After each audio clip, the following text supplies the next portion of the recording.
Broadcasting from the business capital of the world, this is the Podcast Business News Network.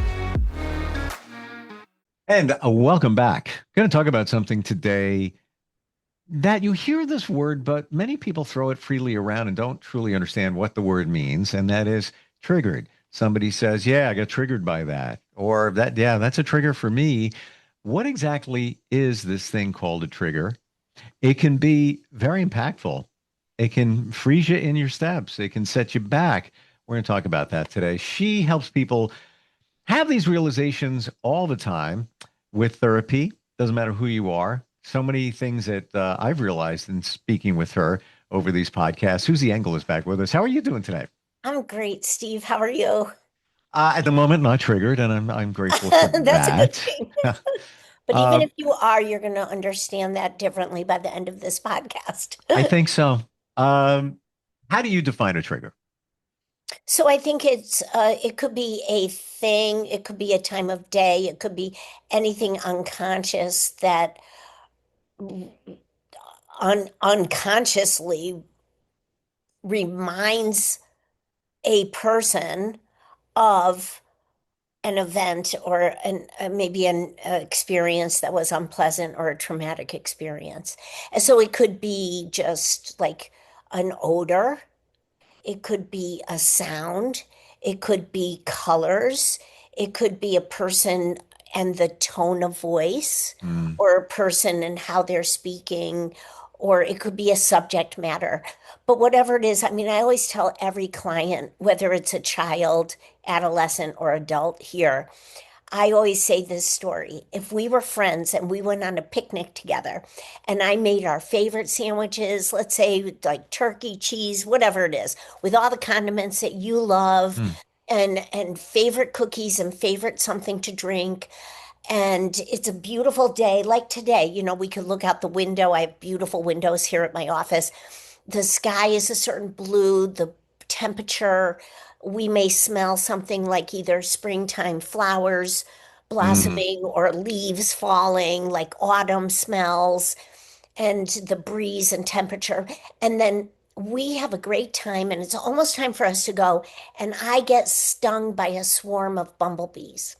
So that's my trauma, right? Just go with it. Hmm. And then I call you a couple of months later or 6 weeks later, and I say, Steve, you're not going to believe it. I had a panic attack, and I'm high strung, but I'm not anxious. And I don't know what's going on. And you're like, oh my gosh, what was going on? What else? And come to find out in our conversation, I'm like telling you about my delicious turkey sandwich, the same menu we had at our picnic. The sky happens to be the same color blue, da da da da da. Then I call you like another month or two later, and I say, oh my gosh, I lost my temper. I lost my temper with a client.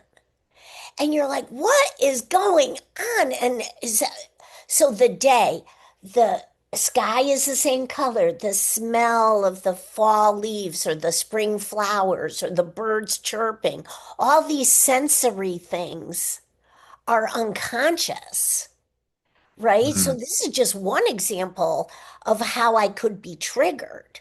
And I'm remembering the unconsciously the bumblebee stings. Yep. Yeah. So if that makes sense, I think that's a nice way to begin to understand it. Well, you know what's interesting? I'm getting here is that so many times people say refer to a trigger in a negative way. I got triggered. Can it be a positive? Can we look at it as a positive where it triggers a memory, a connection, Yeah. association with something, right? Yes, I like that. So then we have to be specific. Like but the problem is triggered, like the Uh-huh. trigger Yeah. has a connotation of reactivity, of it's not going to be a productive thing. It's going to be I'm triggered, I'm kind of thrown into a different state of mind. Then what would And it be called if it's something positive? Is it just a then memory?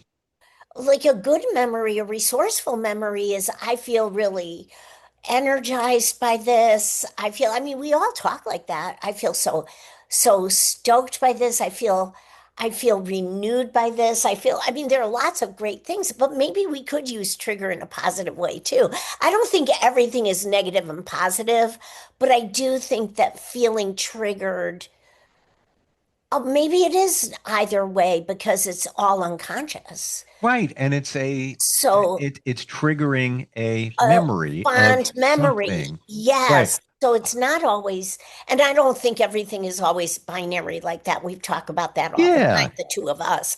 But I think that you're right. So what if I'm eating something and then it's reminding me of a day at the beach with my father and mother, That's where I was going. and I'm eating clam fritters or apple fritters at the beach, right? So yeah, I think it could be anything. Not everything is doom and gloom. That's the yeah, and Yeah, then there's a lot of them, and no minimization of anything. That they can no, be, it can be challenging. yeah.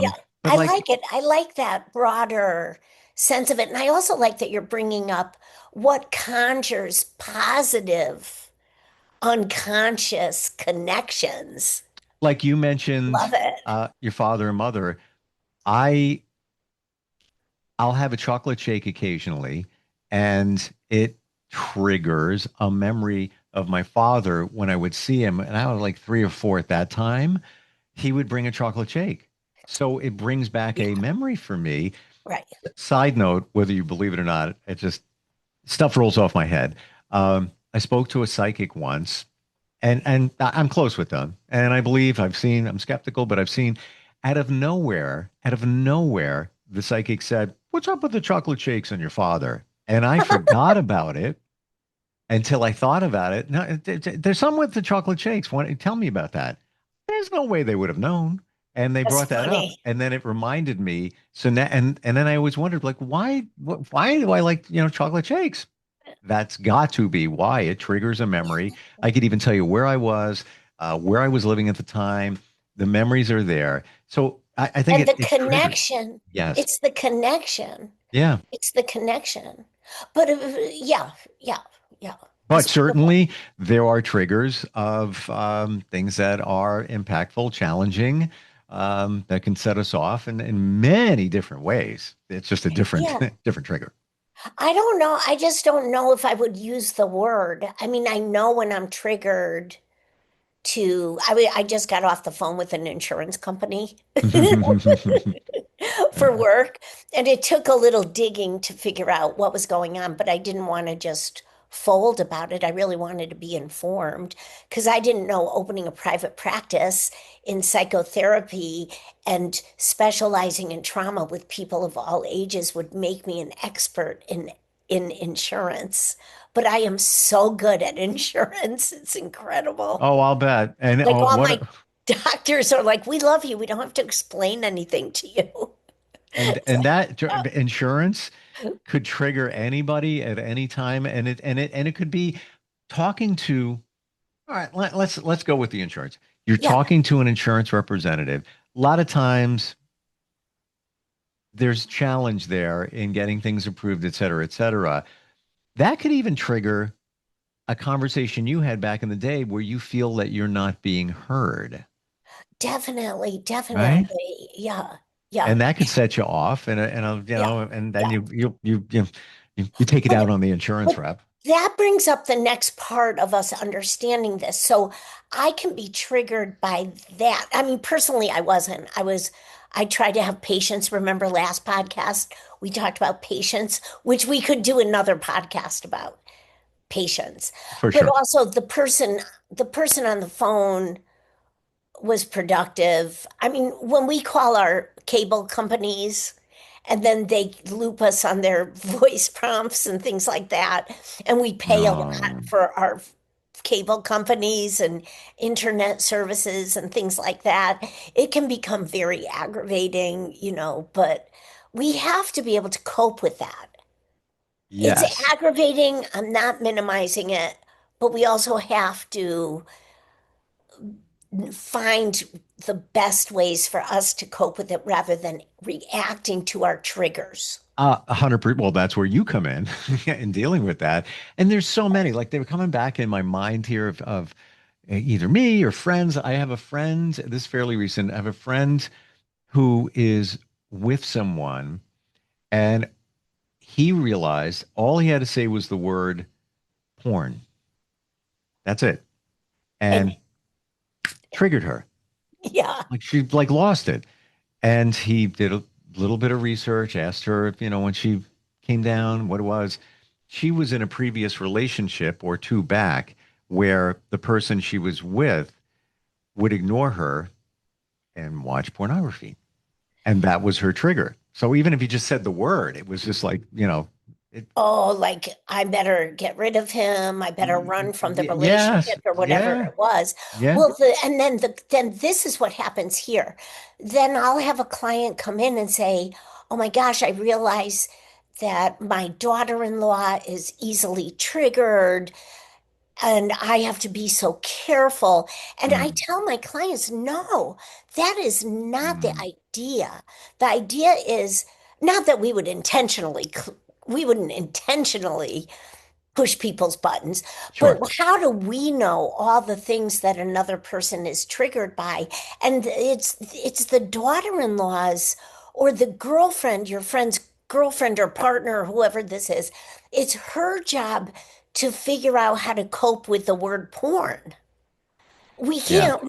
We can't say, well, I will never say porn again for the rest of my life, because that's just going to stress us out because they have to figure out how to cope with something. Does that make sense? A billion percent. I mean, you could be in a Yeah. conversation with some friends, and it comes in up in conversation. It'd be just lighthearted, joking around about something, whatever, and and it's not Oh, your oh, fault. It's not no, that no. person that got triggered's fault, but it's their responsibility, I guess, to deal with it and know Learn. how, what you know, actually know what your triggers are, really.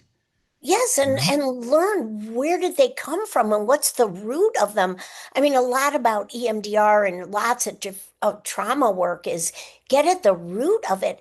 It's not a judgment call about this. And look, you in a chocolate milkshake, that started because you had a connection with your father. Yeah. You know, I didn't, and maybe I didn't see him a lot, but yeah, it was a connection and it was a memory and a nice one. it's And called an association. okay.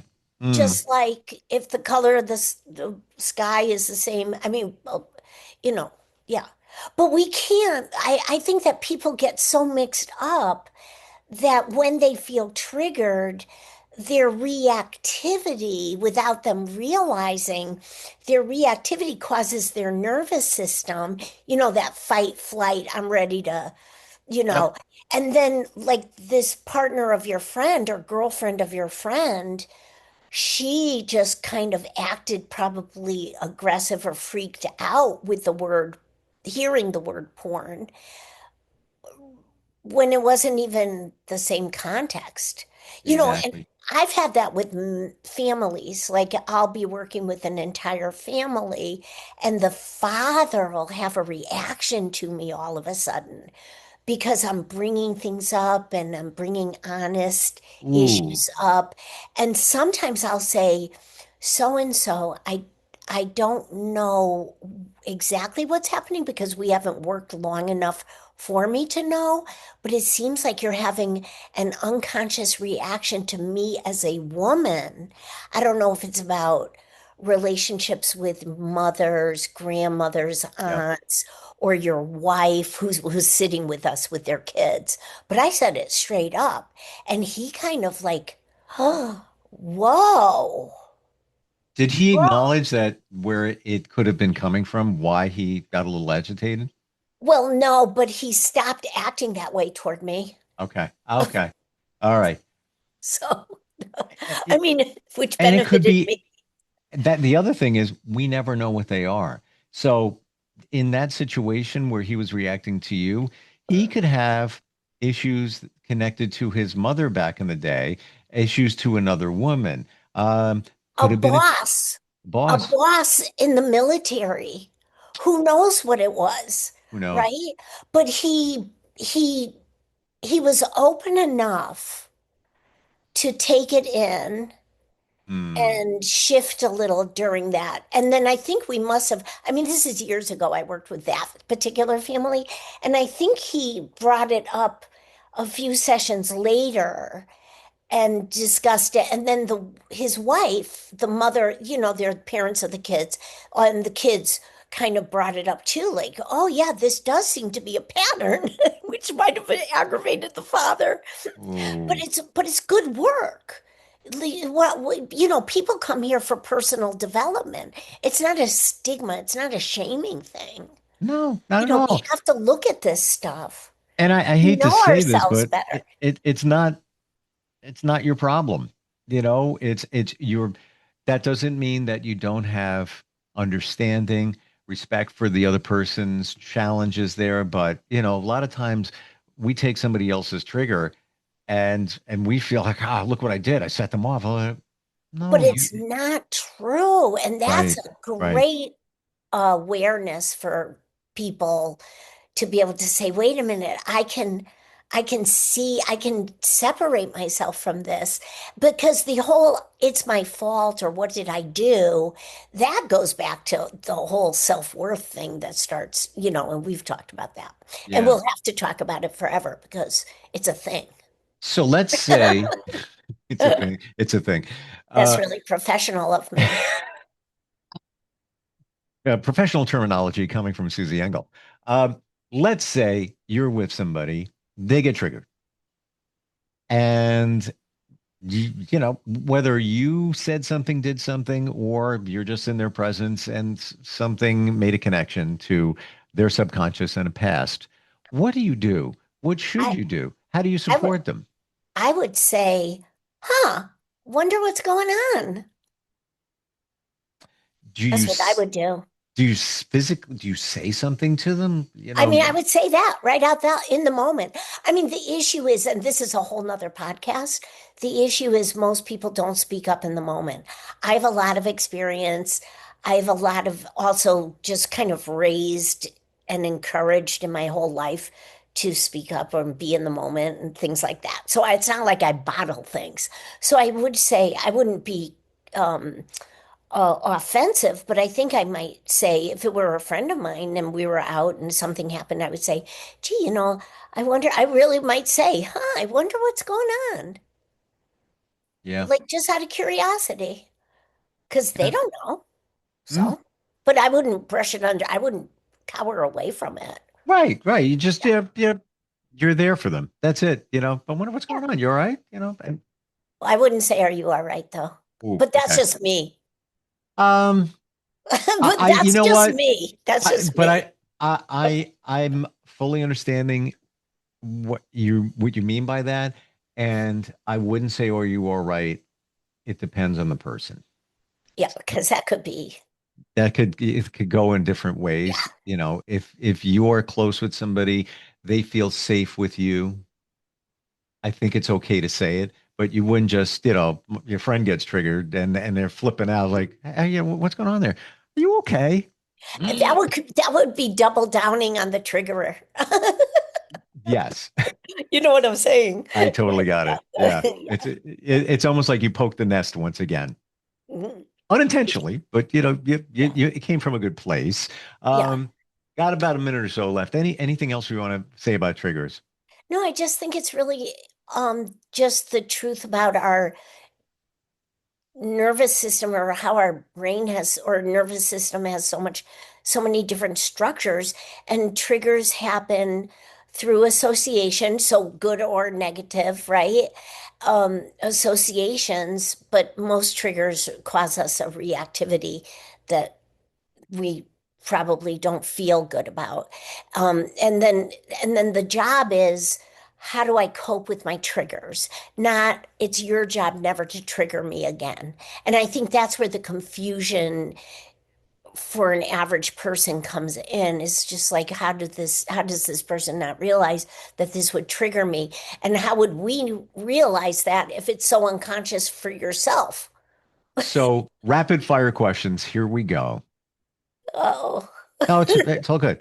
Um, I usually answer very, I don't know what, like, okay, go for it. when are we triggered because we don't feel safe?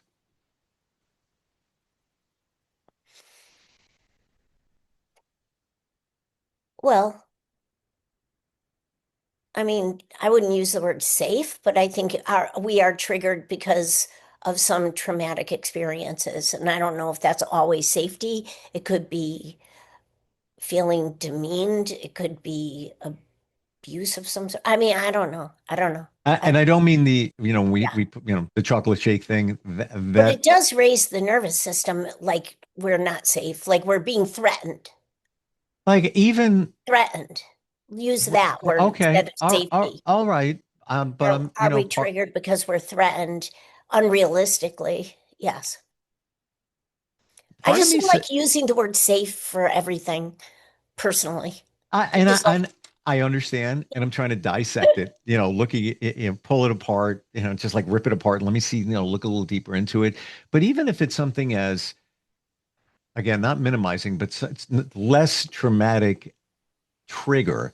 But let's say, I'm going to go quick on this. You're in a relationship. You were in previous relationship or two. That person left you. You had where yeah. you have abandonment issues. Oh, That yeah. challenge. Now you're in a relationship, and let's say your partner, maybe you had a little disagreement, and they say, "Yeah, I'm going out. I'll see you later. I'm out of here." For a moment, you're like, Well, I would use the word, I would say, like, if we had to rapid fire about this, I would say people are triggered because they're feeling fear. "Fear." Thank you. Uh, That's what I That's would say. I that's what wouldn't use the Steve was word trying to safety. say. I wouldn't use the word necessarily threatened, but I would use the word fear. I would say across the board, we are safe to say that for sure. That's what I was trying to say. Thank you. Okay, on that note, I really goodbye. was though. That's where my mind was going. But I was thinking, if you have fear, what do you want? You want to feel safe. But universally, it is fear. You have fear of something. Everything Yeah, we've talked about, there's a yeah. fear involved in that. Even And in we the want to feel calm, right, and even in the pornography example, you have a fear of the person you're with. Um, repeating right, right, the other experience that was right, unpleasant and right. abandoning and whatever. But it created a problem with trust for that person. But And you, the but a guy fear. who's, or the person who's on porn didn't intend that. No, no, but People use porn for lots of reasons, like zoning out, like out drinking a drink. People use porn for a lot of reasons. Yeah. totally. And that's, there could be a million different triggers for that one word in all different situations, but fear is definitely it. Like you said, trust.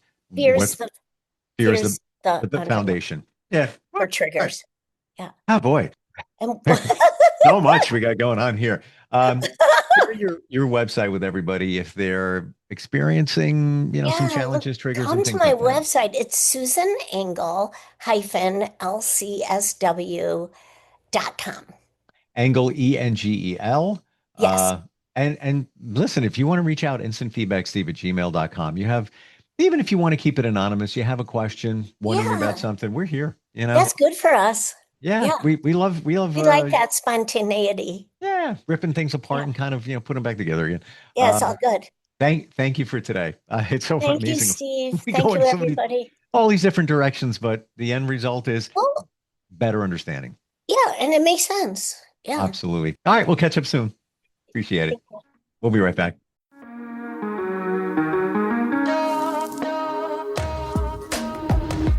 Broadcasting from the business capital of the world, this is the Podcast Business News Network.